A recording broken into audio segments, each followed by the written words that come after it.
Okay so गया आ चुके हैं हम। सो यहाँ पे अपन बात करने वाले हैं CSE third semester complete syllabus के बारे में। लाइक कौन कौन सी चीज़ आपको पढ़नी है, क्या क्या होने वाला है, कौन सी यूनिट है, कौन से सब्जेक्ट हैं, सारी चीज़ें कवर करेंगे, है ना। अब जैसे कि आपको पता है कि लाइक अभी आपने सेकेंड सेमेस्टर के एग्ज़ाम दिए, है ना। आपका जो सिलेबस लाइक कॉलेजेस में पूरा 4-4 5-5 महीने में कराते हैं, वो मैं एग्ज़ाम के गैप में 3-4 दिन में ख़त्म कर देता हूँ पूरा। और ऐसा नहीं है कि आता नहीं है, पूरा आता है ना। उसी में से आप आराम से अच्छे नंबर ला सकते हो, उसी में से पास हो सकते हो, उसी में से बैक भी लगा सकते हो। अगर आप नहीं पढ़ोगे तो बैक ही लगेगी ना। सो यहाँ पे भी आपकी कंप्लीट हेल्प होने वाली है।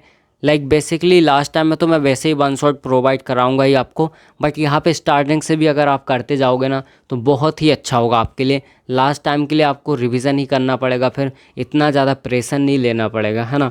सो आराम से करना, कोई जल्दबाजी नहीं है, बहुत ही आराम से आप धीरे धीरे करके सारी चीज़ें कवर कर लोगे। और बेसिकली जो सेकंड सेमेस्टर था ना वो काफ़ी छोटा था, बट ये काफ़ी अच्छा आपका यहाँ पे गैप मिलेगा, आपको काफ़ी बड़ा होने वाला है। सो एन्जॉय करो और आराम से पढ़ाई कंटिन्यू करो, है ना, कोई दिक्कत नहीं है। अब बेसिकली यहाँ पे डिस्कस करते अपन क्या क्या चीज़ें अपन को कवर करनी है।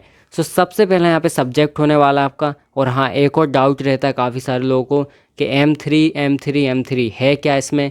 तो यहाँ पे M3 नहीं होने वाली, M3 आपकी फोर्थ सेमेस्टर में होगी, क्लियर है। सो यहाँ पे आपको पढ़नी है डिस्क्रीट। तो बेसिकली ये जो डिस्क्रीट है ना, यही एक मैं खुद की तरफ में मैथ्स ही है ना। सो समझ लेना, इसमें भी आपको मैथ्स ही पढ़नी है, क्लियर है। और यहाँ पे टफ भी आपका यही होने वाला है, याद रखना। और ये मैं पढ़ाने ही वाला हूँ, है ना, ये भी याद रखना। अब देखो यहाँ पे सबसे पहला आपका सब्जेक्ट होने वाला है energy and environmental engineering. And इसके बाद आपका सेकंड होने वाला है डिस्क्रीट स्ट्रक्चर।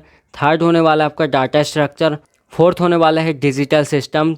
एंड इसके बाद लास्ट होने वाला है, जो कि कॉमन रहेगा दोनों ब्रांचेस का, object oriented programming and methodology, clear है। सो इतनी चीज़ें आपको इसमें कवर करनी है, ये आपका पूरा होने वाला है लाइक सब्जेक्ट। अब देखते हैं अपन को इनके अंदर कौन कौन सी मॉड्यूल पढ़नी है। सो यहाँ पे ध्यान से देखो, सबसे पहला आपका सब्जेक्ट होने वाला है यहाँ पे energy environmental engineering. So basically जो ये आपका सब्जेक्ट है ना, ये आपको डायरेक्टली लेके जाएगा आपके 10th लेवल पे। लाइक यहाँ पे आप पढ़ने वाले पॉल्यूशन क्या होता है, इकोसिस्टम क्या होता है, ये सारी चीज़ें आप यहाँ पे कवर करोगे। सो सबसे पहला आप इसमें पढ़ने वाले हो इंट्रोडक्शन टू एनर्जी साइंस, है ना। एंड इसके बाद पढ़ोगे इकोसिस्टम क्या होता है। देन इसके बाद आप पढ़ोगे biodiversity and it's conservation. And इसके बाद आप पढ़ने वाले हो एनवायरमेंटल पॉल्यूशन। फोर्थ नंबर पे आप पढ़ने वाले हो social issue and the environment. And इसके बाद आप पढ़ने वाले हो लास्ट में फील्ड वर्क।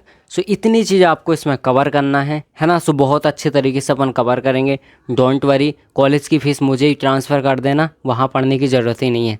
सेकंड आपका सब्जेक्ट होने वाला है यहाँ पे डिस्क्रीट स्ट्रक्चर, है ना। सो इसमें आपको क्या क्या पढ़ना है, सबसे पहली जो आपकी मॉड्यूल होने वाली है, सो इसमें आप सेट से रिलेटेड काफ़ी सारी चीज़ें देखने वाले।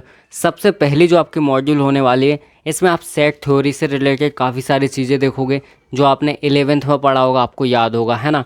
एंड इसके अलावा आप जो आपका सेकंड यूनिट होने वाली है, इसमें देखोगे आप एल्जेब्रिक स्ट्रक्चर। एंड इसके बाद थर्ड नंबर पे आप देखने वाले हो प्रोपोर्शनल लॉजिक, क्लियर है। एंड इसके बाद फोर्थ पे देखोगे ग्राफ थ्योरी क्या होती है। एंड इसके अलावा आप फिफ्थ में देखने वाले हो लैटिसेस वगैरह क्या होता है ना। सो यहाँ पे आपको याद रखना लैटिसेस वगैरह में क्या होता है। लाइक यहाँ पे आपने देखा होगा वॉल वगैरह होती है घर की। सो कई जगह पे आपने देखा होगा स्क्वायर टाइप के बहुत सारे लाइक स्क्वायर बने होते हैं उसमें, लाइक डिज़ाइन जिसको अपन बोल सकते हैं। तो वो भी इसी से रिलेटेड है, लाइक मैथ से रिलेटेड। सो दैट्स वाई अपन इसमें पढ़ेंगे। एंड इसके अलावा लास्ट में आप पढ़ने वाले हो कॉम्बिनेटिक्स। सो इतनी चीज़ें कुल मिला के आपको इसमें कवर करनी है, बहुत अच्छे तरीके से अपन कवर करेंगे, है ना। अब देखते हैं अपनी थर्ड सब्जेक्ट के बारे में।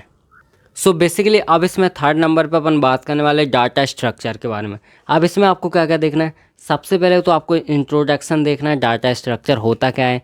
देन इसके बाद आपको देखना है यहाँ पे स्टैक्स वगैरह क्या होता है। देन ट्री अब वो पेड़ नहीं है ना, वरना चढ़ के फल तोड़ने लगो। यहाँ पे आप डाटा स्ट्रक्चर से रिलेटेड देखने वाले हो, क्लियर है। एंड इसके अलावा ग्राफ्स वगैरह देखोगे और यहाँ पे सॉर्टिंग्स वगैरह देखोगे। सो इतनी चीज़ आपको कवर करनी है ना। अब एक ही बार में इसमें जंप मत लगाना, धीरे धीरे करके सब समझ में आ जाएगा क्या होता है कैसे होता है ना। अब यहाँ पे देखो फोर्थ नंबर पे अपन बात करने वाले हैं डिजिटल सिस्टम्स के बारे में। सो इसमें आपको क्या क्या पढ़ना है, सबसे पहली यूनिट में आप बात करोगे नंबर सिस्टम के बारे में। एंड इसके अलावा सेकंड में होने वाला आपका कॉम्बिनेशनल लॉजिक, है ना, लॉजिक से रिलेटेड आप बात करने वाले हो यहाँ पे 2-3 यूनिट में। एंड यहाँ पे देखो थर्ड नंबर पे आपका सिक्वेंशियल लॉजिक होने वाला है। फोर्थ में होने वाला है आपका मल्टी वाइब्रेटर, तो ये चीज़ अपन देखेंगे। और लास्ट में आपको देखना है introduction to digital communication. Clear है? सो डिजिटल कम्युनिकेशन का इंट्रोडक्शन यहाँ पे देखने वाले हो। चलो अब आगे बात करते हैं अपन। अब यहाँ पे लास्ट नंबर पे जो यूनिट है उसका नाम होने वाला है object oriented programming and methodology. Clear है? सो बेसिकली इसमें सबसे पहली आपकी यूनिट होगी इंट्रोडक्शन ऑब्जेक्ट ओरिएंटेड प्रोग्रामिंग का। क्लियर है? ये कॉमन होने वाली, याद रखना। सो बेसिकली अगर मैं यहाँ पे बता रहा हूँ तो इसका मतलब है आपको थोड़ा बहुत आइडिया हो जाएगा कि आपको पढ़ना क्या क्या है, कितनी यूनिट होने वाली है, कौन कौन से सब्जेक्ट होंगे, M3 होगा कि डिस्क्रीट होगा, तो ये सारी चीज़ आपको यहाँ पे क्लियर हो रही होंगी, है ना। इसके अलावा आपको यहाँ पे देखो सेकंड नंबर पे आपको पढ़ना है encapsulation and data abstraction. Clear है? एंड इसके अलावा थर्ड नंबर पर रिलेशनशिप पढ़नी है इनहेरिटेंस की। सो आपको याद होगा इनहेरिटेंस का भी अपन ने पढ़ा था BCE में, तो वहाँ पे आप छोड़ रहे थे, पता है क्यों? क्योंकि उसमें प्रोग्रामिंग थी, थोड़े बहुत आपको याद करना पड़ रहा था और एक दिन था एग्ज़ाम के। बट यहाँ पे छोड़ना मत, क्योंकि यहाँ पे अपन स्टार्टिंग से करेंगे। इसके अलावा होने वाला है पॉलीमॉर्फिज्म, तो ये भी आपको यहाँ पे देखना है, पूरी यूनिट है, याद रखना, वहाँ तो केवल क्वेश्चन था एक। इसके अलावा फिफ्थ नंबर पे देखने वाले हैं स्ट्रिंग्स एक्सेप्शनल हैंडलिंग। क्लियर है? सो इतनी चीज़ें आपको कुल मिला के कवर करना है। बहुत ही अच्छे तरीके से अपन सारी चीज़ें डिस्कस करेंगे, सारी चीज़ें कवर करेंगे। सो बेसिकली लास्ट टाइम तक मैं आपकी हेल्प करने वाला हूँ। हो सकता है कॉलेज से निकलने के बाद भी आपकी हेल्प करूँ, है ना। सो सारी चीज़ें यहाँ पे होने वाली हैं। सो मिलते हैं अब इसके बाद अपन कल। अब कल कुछ स्पेशल आने वाला है, कल कुछ तगड़ा सा ही मैं लाने वाला हूँ। सो वेट करना कल के लिए। और हाँ, प्रैक्टिकल वगैरह मैंने ऑलरेडी डाल दिए हैं, तो उसको देख लेना अगर आपके प्रैक्टिकल नहीं हुए। और वाइवा में क्या पूछते हैं वो तो आपको पता चल ही गया होगा, फर्स्ट सेमेस्टर में और सेकंड सेमेस्टर में, है ना, जो भी आपके भी 1-2 हो गए होंगे। कुछ नहीं पूछते, फालतू टाइम पास होता है, पूरा दिन वेस्ट होता है, आपको भी पता है, सबको पता है। क्लियर है?